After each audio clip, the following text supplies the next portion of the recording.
This is the promised video on the subject of running. First of all, why run? And there's a host of ways to answer this, but I will tell you how I came to appreciate this as a part of my life, as of course a non-professional runner. When I started back before I lost my weight, I was unable to run 10 feet without severe ankle pain, without the ability to do anything more than walk fast down a 50-foot driveway. I was in such bad shape that I one day had sort of a vain aspiration to be able to run. And I've never run track, I've never run in high school. I think I tried one in the first year of high school and I ended up with shin splints and dropped out. Never pursued anything, never did anything, and never wanted to again. But having gained a lot of weight through my life and then losing it, I discovered that I still wasn't able to run.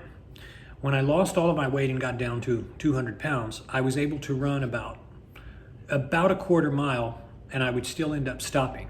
And I would feel tired, I would feel breathed out, and I wasn't able, it seemed like, to get to a point where I could actually keep running or even jogging.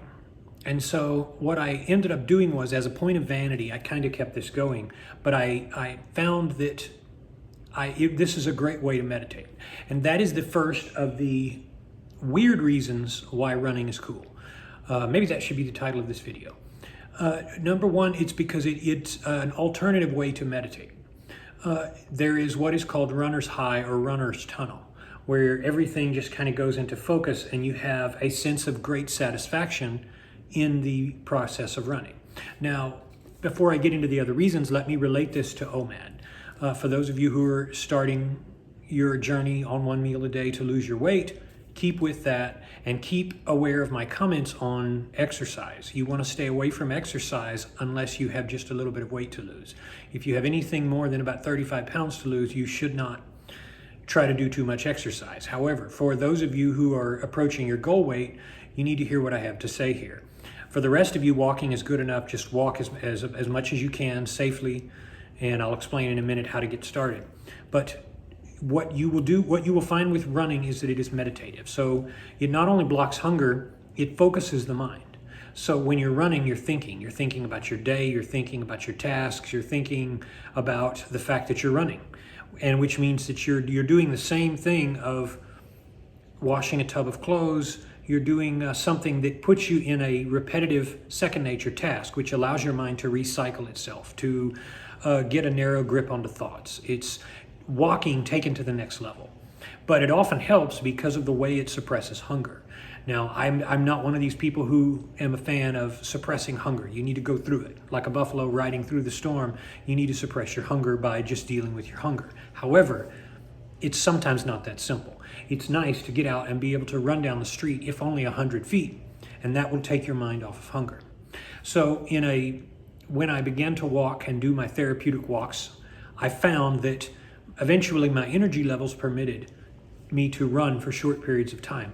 And I found that the harder and the faster I ran for short periods of time, the longer I could run throughout. Well, it wasn't too long until I could run a straight half mile. And from there, I could push a little harder and eventually do a 2/3 mile and then eventually a mile. From there, it went all the way up to where I am now, about 6 miles. I usually do about 3 per day or every other day, not really every day. I like to give my knees time to rest. But that brings up another thing. The second weird reason why you should run is because it is healthful to your tissues. Now, this is exactly why most people say don't run. They say it's hard on your knees. It's shocking to your body, which is actually not true. It helps your knees to regenerate. What you feel is the older you get, you feel wear and tear. And what you end up with is people who have costochondritis in their joints, like I have at periods of my life. But what you find is when you wear it out, when you work through it, when you tease your body and you start pushing it, your body responds. The same way, if you stop teasing it, your body regresses. So you feel like it's the running that's been hurting your knees. It's not, it's helping you. It's helping the tissues become stronger. And the more you run, you find that even if you're a little bit sore, if you run just half a mile or a third of a mile and you can't run more, and you stop and you take the weight off and you enjoy the rest of your day, you'll find that your tissues build up faster. So all of that stuff, just like hunger, it's in your head. All of that, oh, I'm destroying my joints, it's not true. It is stronger on your tissue, it strengthens your tissues, it strengthens your aorta, it allows your blood vessels to expand and contract in a normal way. Of course, it reduces blood pressure. It allows you to get accustomed to burning off sugar. So obviously you wouldn't run after a meal, but you could run 4 or 5 hours after a meal. Where if you do it smart and you don't push your body too hard, you will burn off any excess sugar you have. Stories abound all over the internet of people who've had high blood sugar that controlled it by running, by burning off that sugar. And this, of course, is not surprising at all. But what is surprising is the bad rap that running gets when it's actually strengthening of your connective tissues. So why wouldn't you do it? Of course, you should do it a smart way. So the third and final reason for why running is so cool is that it actually changes your perception of your brain and time. So as you perceive events going by, you'll find that you'll look forward to running. You'll say, I can't wait to get home and change into that annoying striped Adidas gear and going down the street and looking like a typical jogger, because you know that time it's gonna completely change your perspective on time. So you're gonna say that I'm in the business meeting all day. I can't wait to get out of that business meeting because I'm gonna get out there and I'm gonna tear up that pavement. And you're gonna find that you have a changed, different perspective on time. You go back, you get done with your run if you run in the evening, and you find that you enjoy spending time with your kids. So you better use time and you better have perspective of time. Those are the 3 good reasons. Now, how do you get started on running? Again, coming from an amateur who's an old guy, when you're not fast, you're not genetically blessed, you don't have any real talent or perspective on things, how do you get started? I'll tell you what has helped me. And this is another thing that's kind of counterintuitive. Don't compete. You're not doing it to compete. You're not doing it to go fast.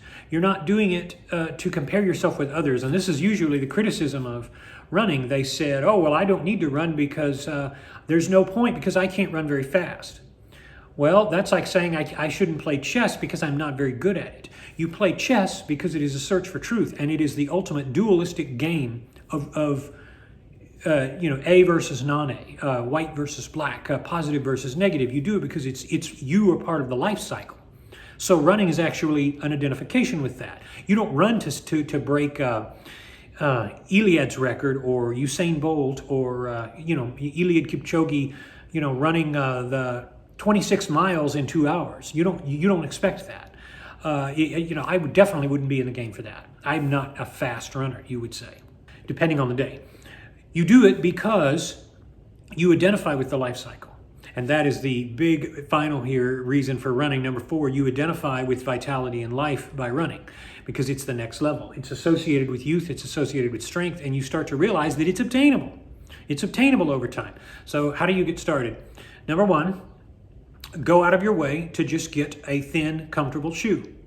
A thin, comfortable shoe. Don't go for the most padded shoe. In fact, the shoes in your closet right now are probably just fine. If it is the least restrictive to your toes and feet and you feel like good running in it, go ahead and running in it. Number 2, get in light clothing. Get in the habit of light clothing. And when I mean light clothing, as light as you can go. Nothing more than t-shirt and shorts or those running gear.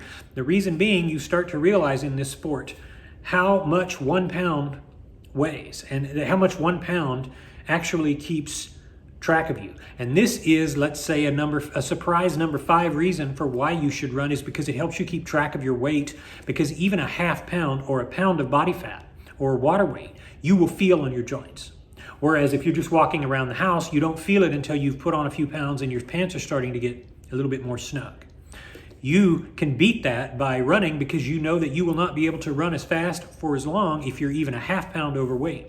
So if you've had more liquid in you, if you've had more fluid, if you've had more salt, you will know the difference because you will find that your run is a little bit harder than normal. I can still tell because if I go out there and I try to knock out a quick mile, I'll notice that I'll be more breathed out if I have even a single 2 pounds on me. 1 or 2 pounds, I'll know the difference. And I can get on the scale and bam, I am over 200 pounds and I'm starting to feel the pain on my joints that's just starting to come back. And then when I go back into a more strict 1 meal a day, I find that goes immediately away. The next run is a good run.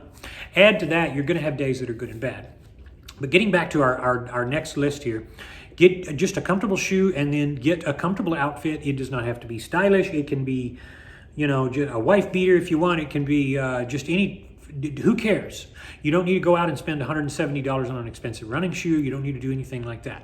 A fanny pack is really good. I'm gonna say get a fanny pack. I know it sounds and looks terrible, but the reason it's so good is because you don't want keys jingling around, which kind of distracts you. You don't want to lose your wallet, lose your cell phone.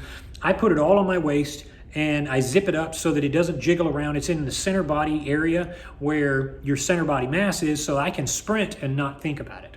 And I can use the little water bottle hooks and I can stick in the cell phone right there with that, and I can just run with my fingers open and relaxed so that I'm not thinking about anything. I can just dedicate to the sport. No, let's see, what are we? Number 4, get an app like Map My Run. There's lots of different apps. There's 5K apps. I have several. I didn't think to mention those in this, but let's start out with Map My Run. You can set the lady or you can change the voice of the robot on there saying, hey, half mile, you've made it a half mile. And it's going to time how fast you are, how many calories you burned. So it's another way to kind of entice your OCD for your fitness journey. And you can very easily see how far you've gone. If you enable GPS, you can see the streets you've traveled on and all of that if you're not one of these privacy people that are afraid they're going to get monitored or scanned. You can turn that feature off if you don't want it. But the idea here is very simple. You're doing something that's tracked. Of course, obviously, number 5, you're going to have a good playlist. Create a runner's playlist so that you're in your zone. Create a podcast or download your stuff. I use on YouTube Premium the watch later feature, and I download a whole bunch of videos so I can listen to audiobooks. I can put on my favorite runners playlist. I can listen to meditative music. I can study manuals. I can do anything I want just running. Usually I don't do that. I just do some motivational music. And then at some point, sometimes I don't even do music. I just listen to my own thoughts because I'm doing it as a way of meditating. I'm doing it as a way of letting my mind focus on non-worry, non-rabbit chasing tasks. Okay, so here's how to maintain your pace.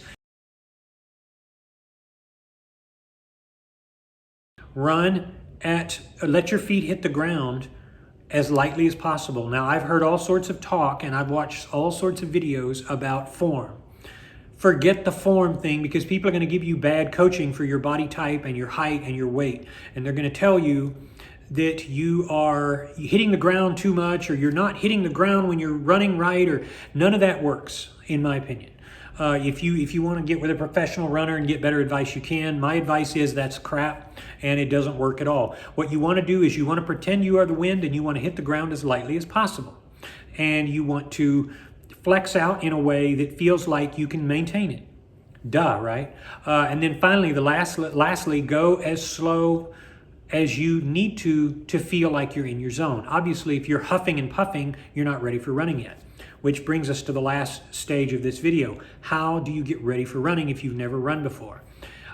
Start by walking and power walk. Use the same app I just mentioned, Map My Run, and keep yourself at 3.5 miles an hour or as fast as you can go. Some of you are short and stocky, you can't walk that fast. Walk 2 miles an hour if you can. And what you're gonna do is you're gonna push yourself. So you're gonna play a little game. When you get to a mailbox, or when you go to every cul-de-sac you cross, you run. You say, I'm going to run as fast as I can, safely. Don't do anything stupid. Run and then stop. Don't push yourself to keep going or you're going to disappoint yourself. You do that again, every cul-de-sac, and then pretty soon you up that. You say, every time people are watching, I have to run. So you see a lady coming around the corner, you run past her as fast as you can, and then you stop and you go back to walking. And as far as limits, you do that as far as you're comfortable. When your body starts protesting, you start getting tired, you start feeling like you're dehydrated, you're already dehydrated. So you want to be smart about that. But go as long as you comfortably can at first.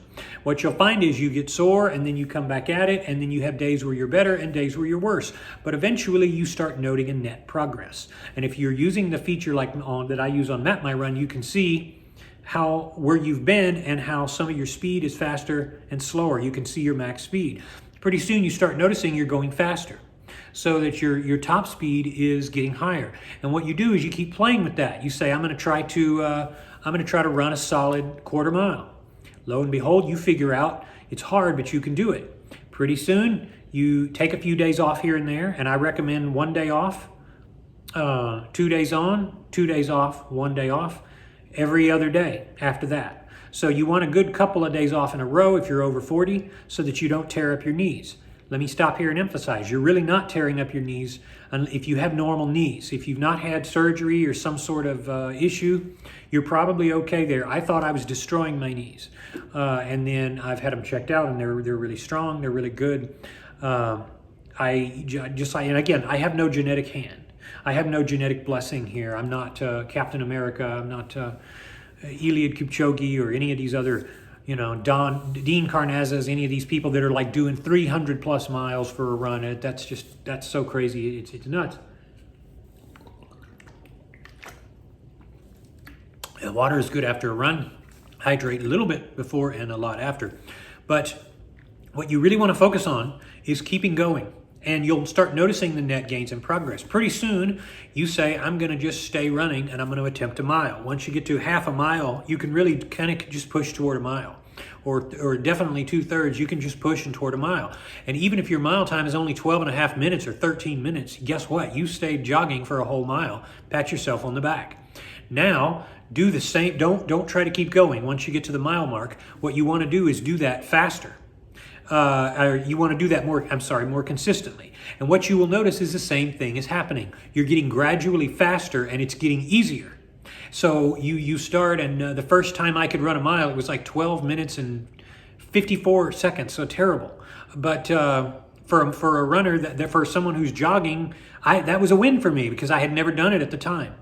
And then eventually it was 12 minutes and 36 seconds. And then every other day I would get better. So pretty soon I was in 11s. I was in 11 and a half minute mile. And then pretty soon I got into the 10s. I stayed there for a while, and pretty soon the 9s, and finally the 8s, which is, if on a good day, I can still do about an 8 minute, 40 second mile. So now that's no track star, but it's good for a guy approaching 50.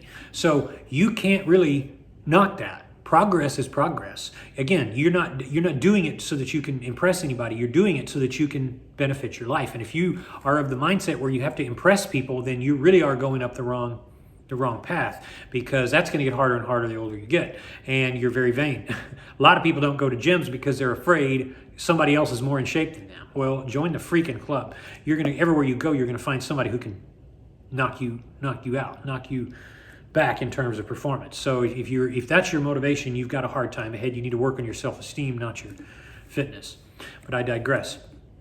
So when you do that, you keep doing that until you can finally do a mile more or less easily, then push toward a mile and a half. And what you'll find is you again run into barriers. Some days you can barely do a mile like before.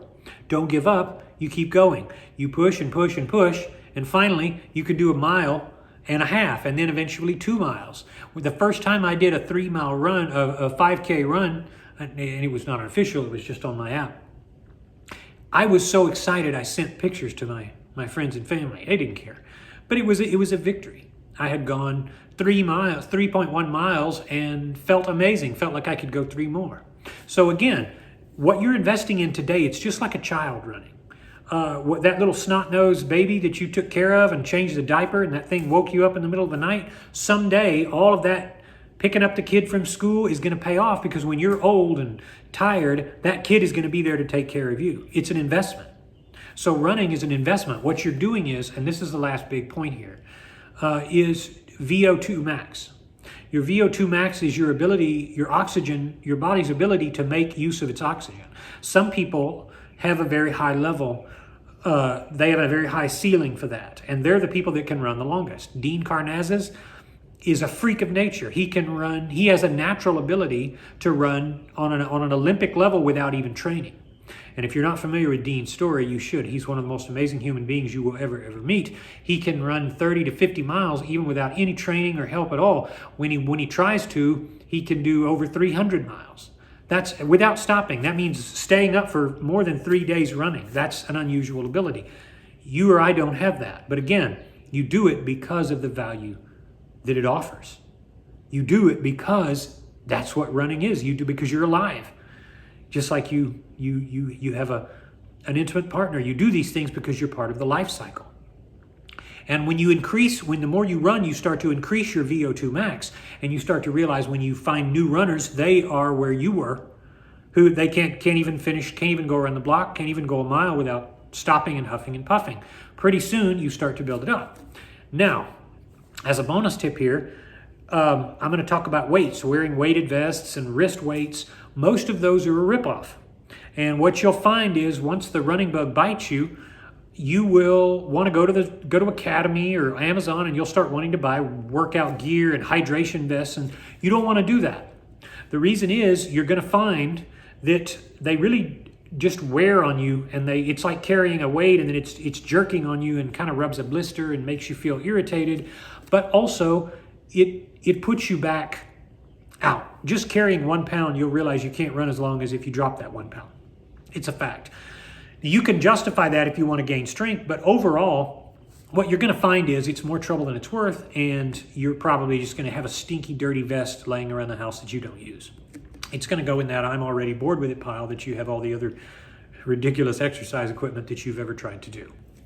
In terms of your 1 meal a day, if you were eating 1 meal a day, then do that. I like to run after my meal about 6 hours, 6 to 8 hours. If I eat a large meal, I'll tend to do it 8 hours or more. You don't want to run with anything in your stomach. If you've had a very small fasting OMAD meal, you can still do it and you can get away with it. You want to do about half carb, half protein is to me the best ratio. The reason is you want to keep your protein, but you want to have it shuttled in with enough carbs. Otherwise, you're going to end up with cramps. You're going to end up with a whole bunch of problems. And you want to enable it so that you don't have too many carbs, so that you don't lock yourself out of ketosis for too long. You want yourself to be a more efficient fat burner. So having something like rice and green beans and sardines, or fish or broccoli or something like that, is really good for a large chunk of your meal. You don't want to completely tank up on sugar, but you do want to have enough sugar so that you shuttle the protein into your muscles to rebuild. As far as how this affects weight loss, it will, if you have a slow metabolism, get it started. It will help with bowel movements. It will help with a lot of things, but it's not going to, in and of itself, increase weight loss. Your consistency staying at a smart deficit is the main thing there. As far as sodium, make sure you're getting the proper sodium and hydration. Make sure you stay hydrated. Make sure you're smart with your sun exposure. You will find that it is very easy to get burnt and not know it. It is very easy to get out there in humid conditions and overheat. So what you want to do is pace yourself. Walk, run. In summation, walk, run, and eventually you will get to jogging and eventually to running. And if you decide you want to mix it up, do it, because that's your creative juice. That's your creative flow. Sometimes I'll get out there and my only workout is a 300-meter dash, and I go as fast as I can safely go after a short 500-yard walk. And then I knock it out and I come back home. I don't even need to change for that. I'll feel really good. I'll have a rush, and my body will burn off any excess sugar. If I've had a meal that is maybe not as nutritious as I'd like that day, I do keep my meals in the 1 meal a day format always. Even still, I very seldom do I ever cheat anymore. I find that I can maximize burning off sugar by going on a very intense, high-intensity interval training or HIIT workout.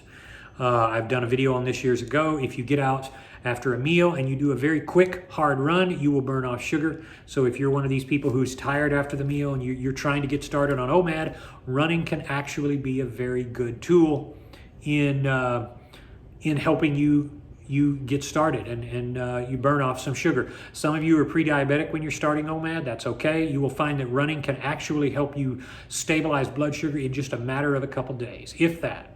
If you're actually diabetic, it may take a week, but you're going to find that your sugar, you will burn off those excess sugars, no problem. You will get control of your cravings because, again, running, the way it stops the hunger hormone ghrelin, the way it resets your metabolism is really good. I'm saying to do this smart.